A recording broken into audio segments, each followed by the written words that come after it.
I am Laura. I never imagined owning a family restaurant would result in my arm breaking, but here we are. It all began 7 years ago when my older brother James married Karen. Initially, I thought things would remain peaceful, but Karen had other plans. Your aunt owns this restaurant. You should always be served first. I overheard Karen telling her children, Tommy and Lisa, during their first visit after the wedding. Their good kids had simply caught up in their mother's drama. The issue started small. Every Sunday, Karen would arrive with her family during our busiest hours. "Why is there no food yet?" "We waited 15 minutes," she would exclaim, unaware that other families had been waiting much longer.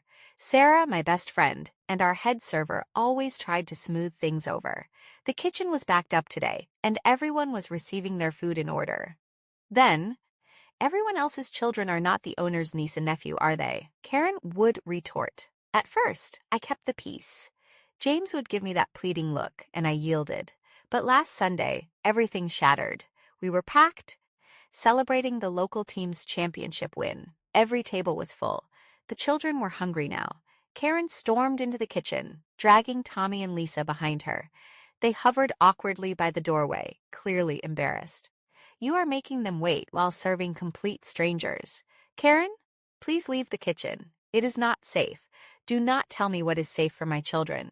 You think you are better than me because you own this place. You have always looked down on us." I tried to remain calm. Everyone is served in order. That is how restaurants operate. Her face twisted with rage, and before I realized it, she grabbed my arm. "You will serve my children now. Let go." I attempted to pull away, but she twisted harder. The sound of the break was deafening. Tommy screamed, and I fell to the floor. The next thing I remembered, Sarah was calling 911, and James finally yelled at Karen instead of offering excuses for her. Now I am sitting in the emergency room waiting for the doctor. Sarah is here, and my phone constantly buzzes with messages from my parents. But this was it, the final breaking point. Karen's perfect maternal facade was about to shatter, and I would not stop until everyone saw her true self. The hospital staff took pictures of my bruised and broken arm. The following morning, my parents watched the restaurant security footage. I was not present, but they told me Karen's face went pale when she realized everything was on camera. I knew she had problems, but even my father could not finish his thought. They had always tried to welcome Karen into the family, even when she was difficult. Now they were finally seeing her real nature. My phone buzzed. A text from James. "Can we talk?" "Me? Depends. Are you calling to make excuses for her again?" "James? No, Tommy will not stop crying. He thinks it is his fault you are hurt. Lisa will not even look at Karen." I sighed. "Poor children. Me. Tell them that Aunt Laura is fine. This is not their fault." Word spread quickly throughout our small town. By Tuesday, regular customers began dropping off get-well cards. Mrs. Chen, who has eaten lunch at my place every day for 5 years, brought her famous soup. "My daughter showed me the video on Facebook," she said quietly. "What video?" I asked, nearly choking on the soup. It turned out Sarah had reached her limit. She posted the security footage online. The video went viral in our community. Not only the attack, but Karen's entitled rant beforehand. Her perfect maternal image was crumbling rapidly. "You always take her side." Karen's voice rang out from next door that evening.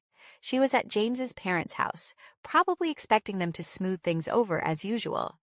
"I was protecting my children," she cried. "From what?" my mother retorted, learning to wait for their turn like everyone else. "Your daughter hospitalized my daughter." Dad's voice followed. "Get out of our house." My phone buzzed again, this time from Lisa's tutor. "Hey, this might not be my place." I stared at my phone for a long time after reading the tutor's message. The perfect family image Karen worked so hard to maintain was collapsing, and the biggest cracks were coming from the children she claimed to protect. "Send them to me," I typed back. It is time everyone saw the whole truth. The next morning, James stopped by the restaurant. He looked like he had not slept in days. Slumping into a booth, he let out a heavy sigh. "The children are staying with Mom and Dad," he said. "I cannot believe I let this go on for so long." "Your children were scared of her, James," I said, my voice sharp. "Their tutor sent me videos." He rubbed his face with both hands. "I know. I have seen them. Lisa showed me everything on her tablet." Karen would completely lose it if they received a wrong answer on their homework. I thought I did not even know what I thought anymore. Sarah, ever perceptive, brought him a coffee without asking. She had known James since high school. Remember when Karen threw a fit because Tommy wanted store-bought cookies for his class party instead of her homemade ones? Sarah asked softly. She made him cry in front of all his friends.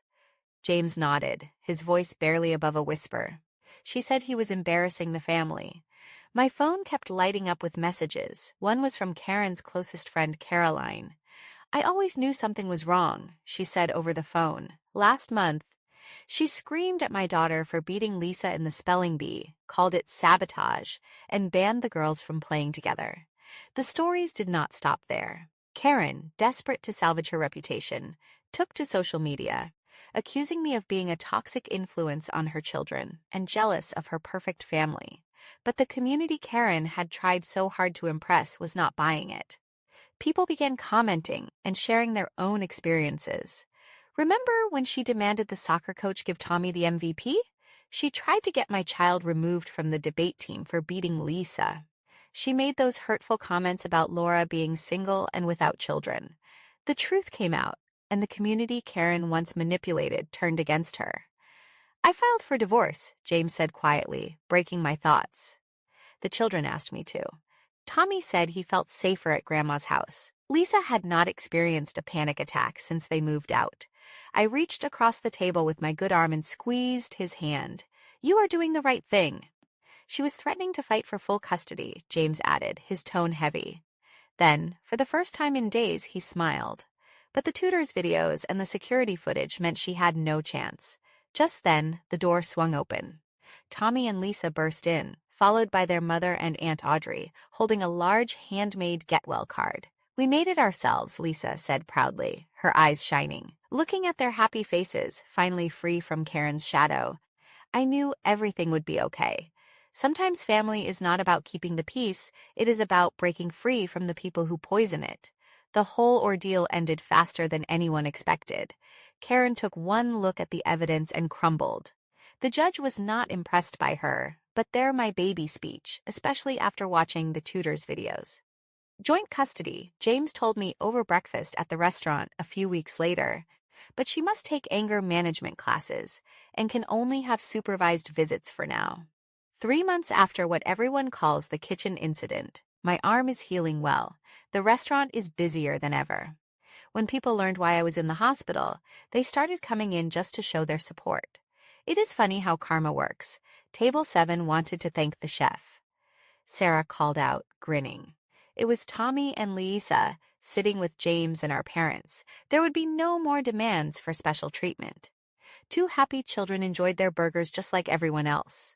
How is your arm, sweetie? Mom asked as I joined them. Better, I replied, smiling. Physical therapy's helping? I ruffled Tommy's hair. Besides, I have the best helpers now. These 2 fold napkins like professionals. Lisa beamed.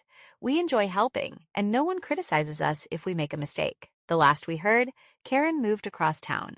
She continues to act like the victim on social media, but her attempts to salvage her image failed when the tutors' videos became public.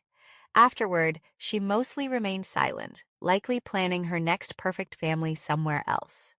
James remarked one evening while watching Tommy and Lisa laugh with Sarah. I tried to maintain peace, believing it would help the children, but they were the ones who begged me to stop. Dad squeezed my shoulder. You made the right choice, son. Sometimes tranquility follows the storm. Looking around my restaurant, at my true family, the regular customers who became friends, and Tommy and Lisa finally acting like children, I could not agree more. My arm had been broken, but it broke something else too. Karen's power over us all. Who wants dessert? I asked, standing up. The chef offers a special on the house. Can we help make it? Tommy asked eagerly. Of course, buddy. No special treatment needed. Just family assisting family. That is exactly how things should be. 6 months later, during our weekly family dinner, James dropped a bombshell. I met someone, he said quietly. Everyone paused for a moment before Tommy blurted out, Miss Anna? Dad, is it Miss Anna? The blush on James's face revealed everything. Lisa squealed. She is so kind. She never raises her voice, and she helped me with my science project last week. I remember Anna. She was one of the first people to bring me a Get Well card after the kitchen incident. She never mentioned knowing Karen. She only said she had seen enough and wanted to offer support. We were moving very slowly, James explained, looking around with nervousness. She understood that the children needed time. Time for what? Lisa asked Bren. We adore Miss Anna. She comes to all our school events anyway. Sarah, bringing over coffee, could not help but interject. Oh, the kind woman who brings her class here for reading sessions. James, you are a wonderful person. The children could not stop talking about Anna, how she helped Tommy overcome his fear of public speaking and defended Lisa when others teased her about Karen's social media struggles. Each story painted a picture of someone entirely different from Karen, kind, patient, and genuinely good. She asked about you. James told me later as we cleaned up that he wanted to ensure the situation would not feel strange given everything. Strange? I shook my head. James, the children are radiant. When was the last time you saw them this excited about anything? He smiled softly. They asked if they could call her mother. Not now, but someday. Lisa said she desired a mother who builds people up instead of tearing them down. Out of the mouths of the children, Sarah chimed in, counting the day's earnings. The restaurant had become a refuge. Every Friday, Anna brought her kindergarten class for story time. They would sit in a corner booth with milk and cookies, reading books about kindness and courage. Karen would have hated seeing ordinary children sitting where her precious ones once demanded special treatment. But that is the nature of toxic people. They cannot tolerate seeing others happy without their approval. Last week, Karen drove past during story time. She saw James sitting with Anna and the children, all laughing. Later, she called him crying about being replaced too soon. You know what Tommy said? James told me the next day. He said, Dad, we are not replacing her. We are upgrading our happiness. Smart kid, they both are. Watching them heal, watching James learn to trust again, and seeing our family come back stronger made everything worthwhile, even the broken arm. Sometimes the greatest revenge involves personal growth and forward momentum. It means creating something so beautiful that those who sought to diminish you are compelled to witness their own loss.